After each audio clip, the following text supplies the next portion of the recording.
Teesta programme নিয়ে আমরা আলোচনা করেছি এবং আমরা আমাদের সেই প্রয়োজনটা আমরা ব্যাখ্যা করেছি এবং তারা এটাতে ইতিবাচকভাবে সাড়াও দিয়েছেন, এটার উপরে তারা কাজ করছেন।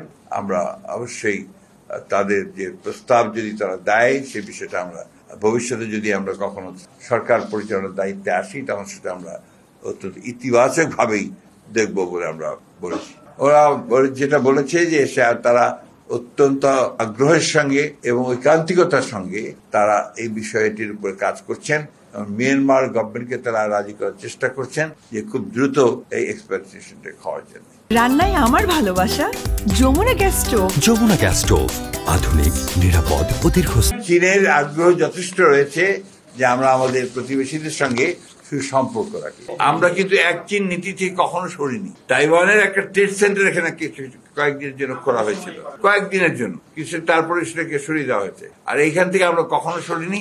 এটা আবার আমরা রিটায়ার করেছি, আবার বারবার করে বলেছি, আমরা আপনাদের উল্লেখ করেছি। আশা প্রকাশ করেছে যে নির্বাচিত সরকারের সঙ্গে তারা আরো গভীর দৃঢ়তার সঙ্গে, আন্তরিকতার সঙ্গে, ভালোবাসার সঙ্গে, প্রেমের সঙ্গে কাজ করবে। Thank you.